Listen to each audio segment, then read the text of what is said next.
বিজয় অর্জন করা সহজ, কিন্তু বিজয়ের সুফল ঘরে তোলা এটা কিন্তু নিশ্চিতভাবেই কঠিন।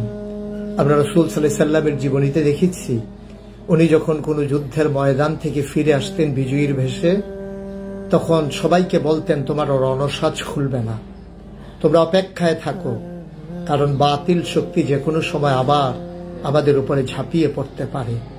সুতরাং আজকে যারা আমরা নিশ্চিত বিজয় পেয়ে গেলাম, আমরা কিন্তু রণসাজ আমাদের খুলব না, আমরা কিন্তু রণাঙ্গন ছেড়ে পালাবো না, যেটা ইতিমধ্যে আমাদের ছেলেরা শুরু করে দিয়েছে। রণাঙ্গন ওরা ছেড়ে দেয়নি, পিচ ডালা পথ তাদের আপন নিবাস হিসেবেই তারা যেন গড়ে তুলে নিয়েছে। সুতরাং আমি মনে করি যে এই পর্যায়ে আমাদের কিছু করণীয় আছে। করণীয়গুলো যদি আমি এভাবে চিহ্নিত করতে চাই, আল্লাহ রাব্বুল আলামিন আমাদেরকে বিজয়ের পরে কি করণীয় দিয়েছেন এ ব্যাপারে গোটা একটা সূরাই নাজিল করে দিয়েছেন, যেখানে আল্লাহ তাবারক ওয়া তাআলা বলেছেন যে ইজা জাআ নাসরুল্লাহি ওয়াল ফাth ওয়া রাআইতান নাস ইয়াদখুলুনা ফি দীনিল্লাহি আফওয়াজা ফাসাব্বিহ বিহামদি রাব্বিকা ওয়াস্তাগফির। নির্ধারণ করে দিয়েছেন সুস্পষ্টভাবে, যখন বিজয়ী হবা দলে দলে লোক আসবে, কিন্তু মনে রাখতে হবে এই বিজয়ের ক্ষেত্রে মহান প্রভুর দান। সুতরাং ফাসাব্বিহ বিহামদি রাব্বিকা ওয়াস্তাগফির, প্রশংসা করবে আল্লাহর এবং তাসবিহ পাঠ করবে আল্লাহর এবং আল্লাহর দরবারে ক্ষমা প্রার্থনা করবে। আমরা আজকে আলহামদুলিল্লাহ আলহামদুলিল্লাহ আলহামদুলিল্লাহ আল্লাহর তাসবিহ পাঠ করে নিলাম, আল্লাহর প্রশংসা করছি এবং আমরা আল্লাহর দরবারে তাওবা করছি, ইস্তিগফার করছি যে আল্লাহ তাবারক ওয়া তাআলা যেন আমাদের আস্তাগফিরুল্লাহ আস্তাগফিরুল্লাহ আস্তাগফিরুল্লাহ, আল্লাহ তাবারক ওয়া তাআলা এই বিজয়ের ক্ষেত্রে আমাদের কোনো বাড়াবাড়িকে, আমাদের কোনো কাজকে যেন অপছন্দ করে না নেন। আল্লাহ যেন আমাদের ভুল ত্রুটিগুলো ক্ষমা করে দেন। সম্মানিত দেশবাসী, যারা শুনছেন, আমার সাথে যারা সংযুক্ত আছেন, এক্ষেত্রে আমরা যেটা আল্লাহ নির্দেশ দিয়েছেন এটা করব। 2 নম্বর, আল্লাহ রাসূল সাল্লাল্লাহু আলাইহি সাল্লাম মক্কা বিজয়ের পরে যেমন করে তিনি সাধারণ ক্ষমা ঘোষণা করেছিলেন যারা বাড়াবাড়ি করবে না তাদের ক্ষেত্রে, কিন্তু যারা অস্ত্র ধরবে, যারা নিজের গোড়ামির উপরে অটল থাকবে, যারা তাদের নেত্রী পালিয়ে যাওয়ার পরেও যিনি কর্মীদের কোনো চিন্তাও করেননি, অনুসারীদের কোনো চিন্তাও করেননি, দেশবাসীর কোনো চিন্তাও করেননি যে মানুষগুলোকে আমি কোথায় রেখে যাচ্ছি, যিনি তার বোনকে নিয়ে পালিয়ে গেলেন, দেশবাসীর কথা মনে রাখলেন না, বারবার যিনি মায়া কান্না দিয়ে বুঝতে চাইতেন তিনি দুঃখ বোঝেন, আজকে তার প্রমাণ দিয়ে দিলেন তিনি কতটুকু দুঃখ বোঝেন। তার কর্মীদেরকে রাজপথে ছেড়ে দিলেন, তাদের বাড়িগুলোকে ওই প্রতিহিংসার শিকারের হাতে ছেড়ে দিলেন, তাদের জীবনের তিনি একটু পরোয়াও করলেন না, তিনি পালিয়ে গেলেন। একবারও ভাবলেন না যে আমি যাদেরকে রেখে যাচ্ছি 15 বছর ধরে যারা আমাকে এই ক্ষমতার মসনদে টিকিয়ে রেখেছে, আমাকে গণভবনের এই নরম তুলতুলে বিছানায় বিশ্রাম নেওয়ার আনন্দ করার সুযোগ করে দিয়েছে, আমি তাদেরকে কোথায় রেখে যাচ্ছি একবার তিনি চিন্তাও করলেন না। এটা নেতৃত্বের গুণাবলী নয়, এটা হচ্ছে ক্ষমতায় ভাগ করা, ক্ষমতা ভোগ করা, এইগুলোই হচ্ছে তাদের স্বভাব এবং চরিত্র। এবং যারা দ্বীনি চেতনায় উদ্বুদ্ধ হয় না, যারা আল্লাহর ভয় অন্তরে ধারণ করে না, নবীর সুন্নাহ অনুযায়ী নিজের পথ এবং জীবন পরিচালনা করে না, তারা অন্য মানুষের কথা ভাববে না, এটাই স্বাভাবিক। কারণ তাদের কাছে এই দুনিয়াটাই হচ্ছে যথেষ্ট, তাদের পরকালের দেনা পাওনার হিসাব তাদের মাথায়ও আসে না। আর ওরা জানে যে কাজ করে গেছি, পরকাল আমাদের জন্য কুসুমাস্তীর্ণ হবে না, পরকাল হবে কণ্টকাকীর্ণ, কাঁটা বেছানো এবং শাস্তির। এজন্য তারা দুনিয়াতে যতদিন বেঁচে থাকতে পারে এটাকেই নিজেদের জীবনের সার্থকতা মনে করে। এ থেকে সবাইকে শিক্ষা নিতে হবে, সবাইকে শিক্ষা নিতে হবে। আমরা কাদের পিছনে এতদিন দৌড়ালাম, যারা আমাদেরকে বিপদের মুখে ফেলে যারা চলে যায় দৌড়ে দৌড়ে, এই মানুষগুলো আর কতটুকুনি বা আনন্দে আছে, কতটুকুনি বা ভালো আছে, কতটুকুই বা মনুষ্যত্বের পরিচয় দিল, এটা আজকে বিশাল বড় দেখার বিষয়। সম্মানিত দর্শক শ্রোতা যারা শুনছেন এবং আমাকে যারা দেখছেন, আমাদেরকে সবর ইখতিয়ার করতে হবে।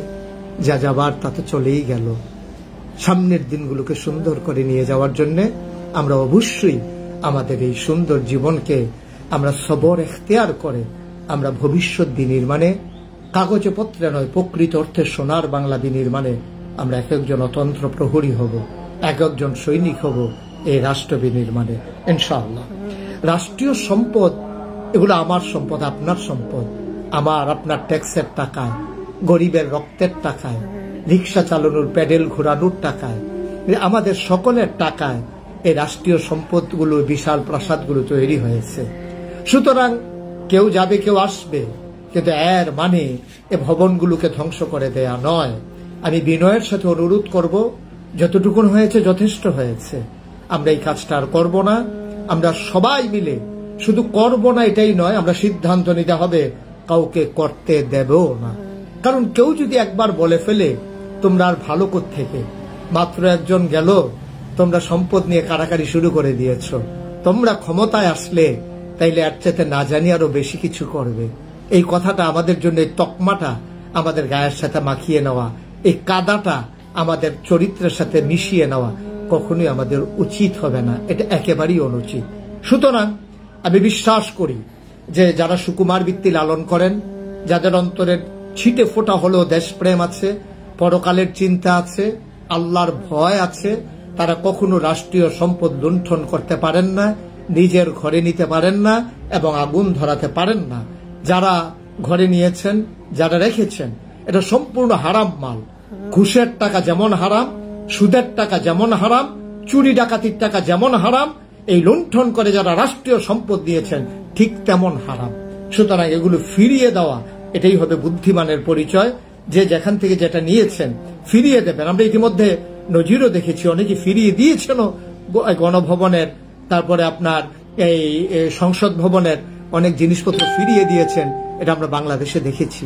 সুতরাং আমরা আরো দেখতে চাই, পৃথিবীর কাছে আমরা একটা অনন্য নজির স্থাপন করতে চাই, আমরা দেখিয়ে দিতে চাই বাংলাদেশের মানুষ আবেগতাড়িত হয়ে কোনো কিছু যদি করেও ফেলে, বিবেক যখন তাদের সাড়া দিয়ে ওঠে, বিবেক যখন তাদের জেগে ওঠে, তারা আবেগকে প্রায়শ্চিত্ত করে বিবেক দিয়ে আমরা এই সম্পদগুলো আমরা রাষ্ট্রের কাছে ফেরত দেব। রাষ্ট্র তথা রাষ্ট্রীয় যেখান থেকে আমরা নিয়েছি এই অবকাঠামোগুলো আমাদের, এই দেশকে বিনির্মাণে এই জিনিসগুলো লাগবে, তখন আমরা এগুলার সুফল ভোগ করবো ইনশাআল্লাহ। ভবিষ্যতে আমাদেরকে শিক্ষা গ্রহণ করতে হবে, কেউ যেন আবারও বলতে না পারে যে তোমরা তো এমনই। আমরা সেই শিক্ষা নিয়ে আমাদের পথ চলাকে এগিয়ে নিয়ে যাব ইনশাআল্লাহ। সম্মানিত উপস্থিতি, অন্য ধর্মাবলম্বীদের, বিশেষ করে সকলেরই প্রতিবেশী যদি অন্য মতাবলম্বী হন, এবং আপনি যখন যেটা যেভাবেই করেন, দয়া করে বিশেষ করে আমাদের দেশে যারা সংখ্যায় কম, আমি তাদেরকে সংখ্যালঘু বলতে রাজি না, তারা সবাই বাংলাদেশি, এটাই তাদের পরিচয়, এটাই তাদের পরিচয়। সে সংখ্যায় কম হতে পারে, বেশি হতে পারে, সুতরাং সেটা আমাদের সংখ্যালঘু হিসেবে আমরা তাদেরকে বলি না। আমরা এভাবে বলি যে যারা অন্য ধর্মাবলম্বী আছেন, সেটা হিন্দু হতে পারে, বৌদ্ধ হতে পারে, খ্রিস্টান হতে পারে, জৈন, পার্সি, যারাই হোক, আমরা কখনোই কোনোভাবেই তাদের এই বাড়িঘরে আক্রমণ করব না।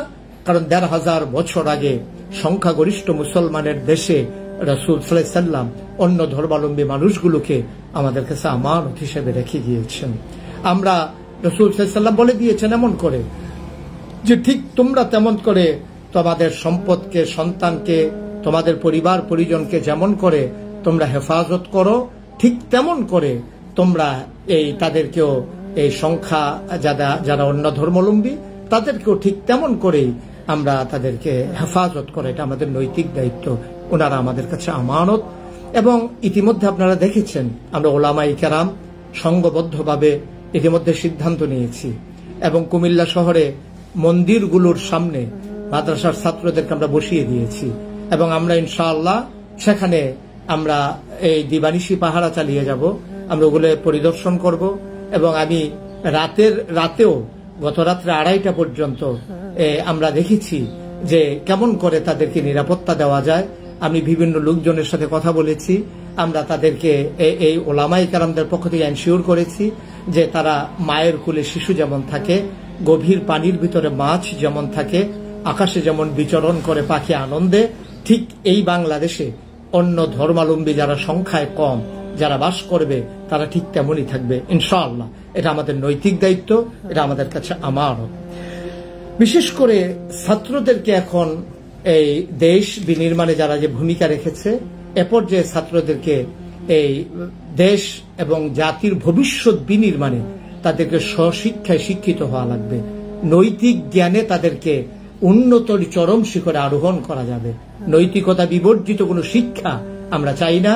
সময় মতো ইনশাআল্লাহ এই জাতিকে ধ্বংস করার যে পাঠ্যক্রম, এই পাঠ্যক্রমকে পরিবর্তনের জন্য আমরা ভূমিকা রাখবো ইনশাআল্লাহ। সকল ওলামায়ে, সকল ঘরানার ওলামায়ে কেরাম আমরা এই ব্যাপারে ঐক্যমত্য যে এই শিক্ষাকে ধ্বংস করে দিয়ে জাতিকে ধ্বংসের যে পায়তারা হয়েছে, শিক্ষাকে ঢেলে সাজানো হবে। কিন্তু আমরা যারা, আমাদের যারা ছাত্র আছে, তোমরা তোমাদের পড়ার টেবিলে বেশি বেশি করে যে সময়টুকুন লস হয়ে গেল রাষ্ট্র বিনির্মাণ করতে গিয়ে, সেই সময়টুকুন এখন পড়ার টেবিলে কাজে লাগিয়ে নিজেদেরকে, কারণ এই সচিব তোমাদের মাঝ থেকেই হবে, ডাক্তার ইঞ্জিনিয়ার তোমাদের মাঝ থেকেই হবে, মসজিদের মেম্বারগুলোতে কণ্ঠ উচ্চকিত করে কথা বলবে তোমরাই, ওয়াজের ময়দানগুলোকে কাঁপিয়ে দেবে তোমরাই। সুতরাং শিক্ষা যদি না থাকে তোমরা এই গুরুদায়িত্ব পালন করতে পারবে না। এজন্য তোমাদেরকে জ্ঞানের আধারে নিজেদেরকে গৌরবান্বিত এক একজন নাগরিক হিসেবে তৈরি করে নিতে হবে। রেমিটেন্স যোদ্ধাদেরকে নানানভাবে বলা হয়েছে ওরা যেন টাকা পয়সা দেশে না পাঠায়। এই কথাগুলো তখন ছিল ঔষধের মতো। রোগীকে বাঁচানোর জন্য, বাংলাদেশ নামক অসুস্থ দেশটাকে বাঁচানোর জন্য তখন পথ্য দেওয়া ছিল অতীব কষ্টের। কারণ পথ্য দিলে রোগী বেঁচে যেত, কোনো মতে শুধু জীবনটা বাঁচিয়ে রাখা, তখন তাকে ভিটামিন দেওয়ার সুযোগ সময় ছিল না। তখন রাষ্ট্র মেরামতের জন্য এই তাদের ভাগ্যে এই কালিমা লেপন করার জন্য রেমিটেন্স বন্ধ করে দেওয়া ছিল তখন জরুরি। আর এখন যেহেতু দেশ স্বাধীন হয়েছে, এখন বেশি বেশি কষ্ট করে রেমিটেন্স পাঠাই দেওয়া, অতি দ্রুত পাঠাই দেওয়া, আটকে না রাখা, এটাই দেশের জন্য এখন খুব বেশি জরুরি।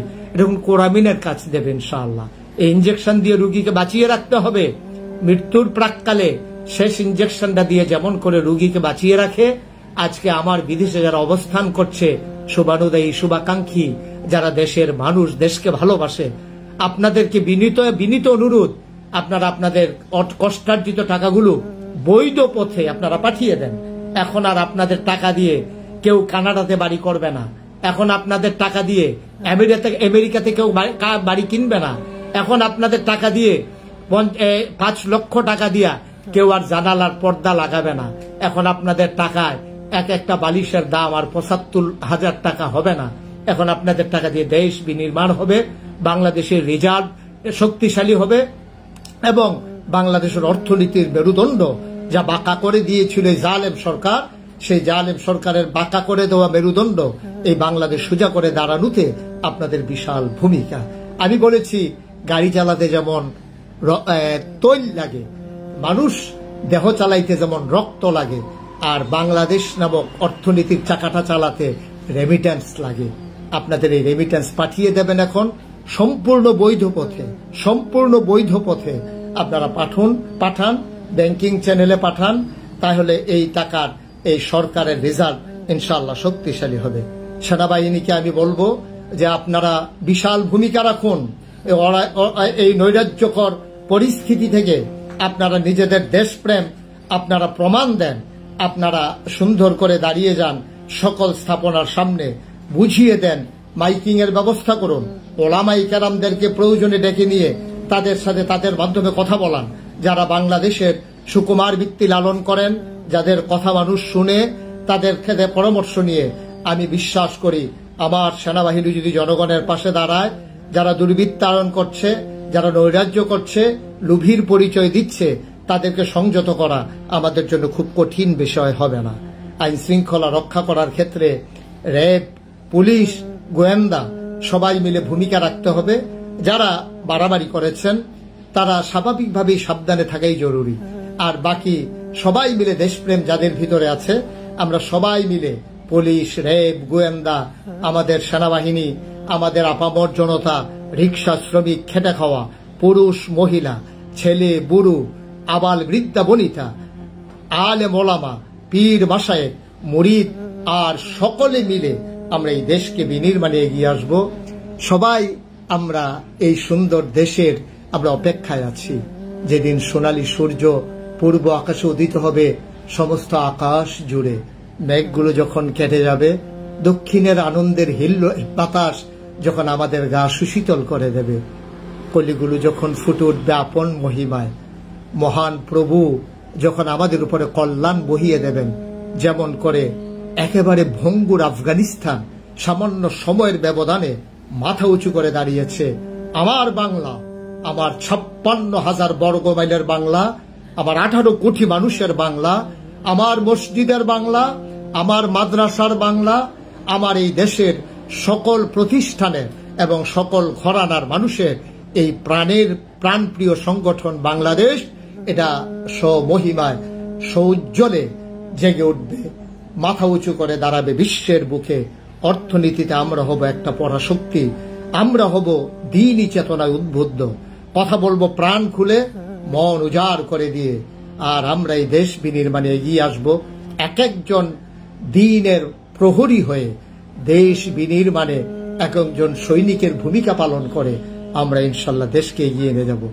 সবাই ভালো থাকবেন, সবাই সুন্দর থাকবেন। দেখা হবে কোনো এক ময়দানে, কথা হবে কোনো এক মাহফিলে, অথবা আবার সোশ্যাল মিডিয়ার সুবাদে লাইভে আসবো আপনাদেরই সাথে। এবং সেই পর্যন্ত আমরা সবাই ভালো থাকি, দেশ বিনির্মাণে এগিয়ে আসি এবং সবাই মিলে জানিয়ে দেই, যেমন করে আগেও বারবার জানিয়েছিলাম, আমরা ছিলাম, আমরা আছি, আমরাই থাকবো ইনশাআল্লাহ।